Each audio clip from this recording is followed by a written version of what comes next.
Good morning student, class 12 subject physics 4th unit 2nd chapter. Topic हमारे पास है series resonance circuit, यानी कि हमारे पास सीरीज के अंदर जब हम रेजोनेंस सर्किट की बात करेंगे तो हमारे पास कब कहलाएगा। तो आपको एक वर्ड आ रहा है यहाँ पर रेजोनेंस। रेजोनेंस का मतलब क्या है कि वहां पर उस सर्किट का रेजिस्टेंस मिनिमम से मिनिमम होगा तो उसको हम बोलेंगे रेजोनेंस सर्किट होगा। तो a circuit in which inductor L, capacitor C and resistance R are connected in series and the circuit admits maximum current corresponding to a given frequency of AC is called series resonance of circuit। यानी कि आपने एक circuit लिया है जिसके अंदर एक inductor का यूज किया है, एक कैपेसिटर का यूज किया है और एक रजिस्टर का यूज किया है। तीनों को यूज करने के बाद उस सर्किट के अंदर से अगर मैक्सिमम करंट फ्लो होता है, मैक्सिमम करंट कब फ्लो होगा जब उस सर्किट का रेजिस्टेंस मिनिमम होगा, तो उस टाइम के ऊपर जो उसकी फ्रीक्वेंसी होगी, frequency of A given AC is called the series resonance circuit. उस टाइम के ऊपर जो हमारे पास करंट फ्लो हो रहा है corresponding to the given frequency of AC.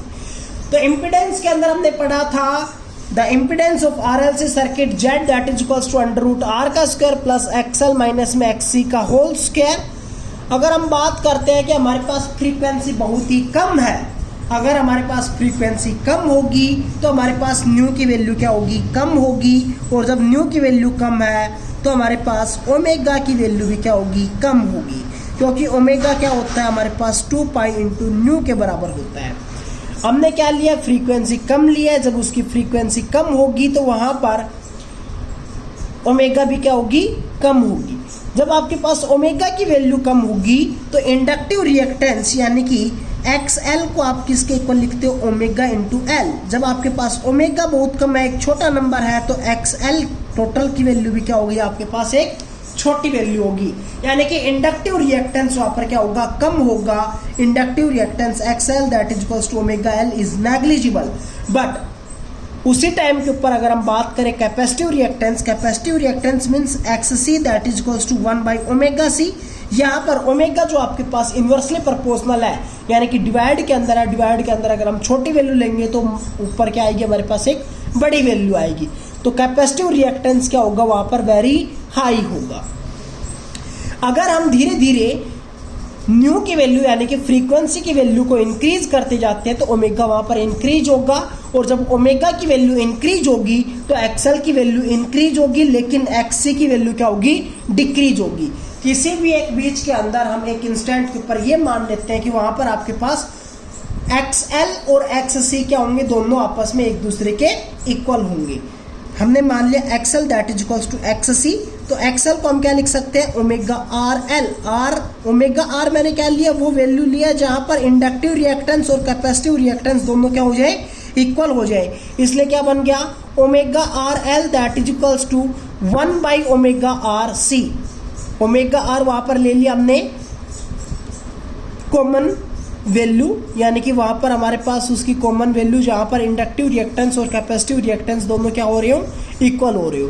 तो यहां से अगर हम ओमेगा R की वैल्यू निकालते तो इधर जाएगा तो ओमेगा R का square that is equals to 1 by LC और omega R that is equals to 1 by under root LC। और ओमेगा R को आप क्या लिख सकते हो, 2 पाई न्यू R के इक्वल लिख सकते हैं। अगर हम यहां से न्यू की वैल्यू निकाल लेंगे तो 2 पाई इधर जाके डिवाइड के अंदर, यानी कि nu R that is equals to 1 upon में 2 पाई अंडर रूट LC के इक्वल हो जाएगा।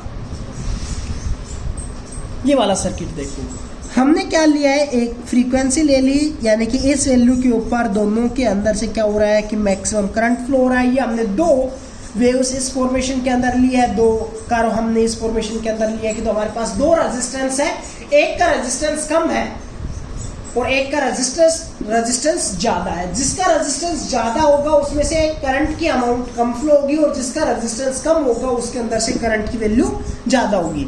तो हमने ये वाली वैल्यू को अगर हम कर्व को देखते हैं, इधर वाई एक्सिस के ऊपर हमने करंट को लिया है, तो ये वाली कर्व हमारे पास क्या रिप्रेजेंटेशन कर लिया कि यानी कि इसके लिए हमारे पास करंट की वैल्यू ज्यादा है, मीन्स इसका रेजिस्टेंस क्या होगा, कम ले लिया हमने, that is equals two example 10 ओम लिया है। दूसरी वाली कार हमने उसी टाइम के ऊपर ली है, उसका रेजिस्टेंस हमारे पास क्या ले लिया हमने 100। जब रेजिस्टेंस ज्यादा हो गया तो हमारे पास करंट क्या होगा, कम होगा। इसलिए ओमेगा आर टाइम के ऊपर, यानी कि ओमेगा आर जहाँ पर होगा वहाँ पर आपके पास इसकी वैल्यू, करंट की वैल्यू यहाँ पर ये वाली मैक्सिमम होगी, लेकिन पहले वाले के लिए हमारे पास ये वाली मैक्सिमम वैल्यू होगी। ठीक है, अगर हम ओमेगा आर की वैल्यू को इंक्रीज करते हैं, मीन्स इधर लेकर जाते हैं, तो हमारे पास उसकी करंट की वैल्यू डिक्रीज होती हुई चली जाती है। और अगर हम ओमेगा आर से डिक्रीज भी करते हैं तो वहाँ पर भी हमारे पास करंट की वैल्यू डिक्रीज होती हुई चली जाती है। लेकिन ओमेगा आर के ऊपर हमारे पास एक्सएल और एक्ससी इक्वल है, देन इम्पिडेंस से हमारे पास क्या हो जाएगा, Z that is equals to under root R का स्क्वायर प्लस एक्सएल माइनस में एक्ससी, एक्सएल और XC both are equals, then XL minus में XC that is equals to 0, means 0 का square that is equals to 0। और उस time के ऊपर जो उस सर्किट का जो रेजिस्टेंस होगा वो किसके इक्वल हो जाएगा, that is equals to only resistance of the circuit, then R, और वो उसकी क्या होगी, that is the minimum value होगी।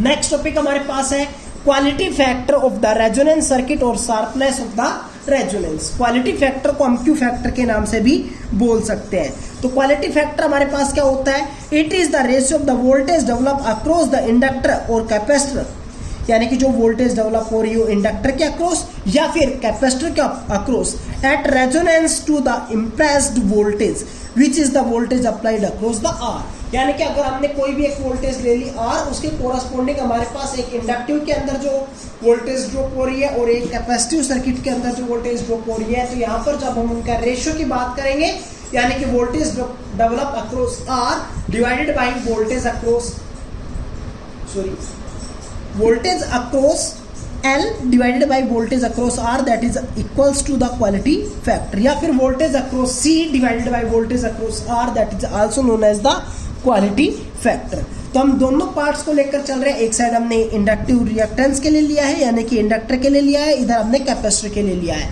जब हम इंडक्टर के लिए बात करेंगे तो वोल्टेज अक्रॉस L किसके इक्वल होगी, यानी कि इंडक्टिव रेजिस्टेंस इंटू के अंदर करंट, इंडक्टिव रेजिस्टेंस को हमने लिखा है XL से इंटू करंट को I से, और वोल्टेज अक्रॉस R किसके इक्वल होगी, R इंटू I से I कैंसिल, यानी कि Q that is equals to XL by R। XL को आप क्या लिख सकते हो, ओमेगा RL बाई R के इक्वल।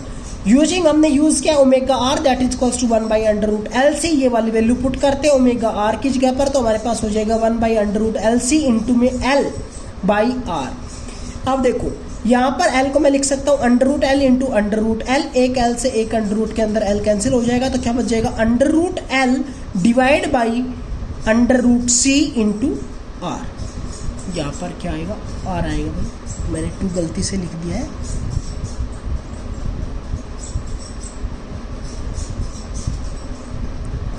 ठीक है, तो क्या हो जाएगा 1 by R under root L by under root C, यानी कि 1 by R of under root L by C. इसी तरह अगर हम कैपेसिटेंस के बात करेंगे तो उसका quality factor Q that is equals to X C I by R I. X C को हम लिख सकते हैं, आई से आई कैंसिल, एक्स सी को लिख सकते हैं 1 बाई ओमेगा आर सी।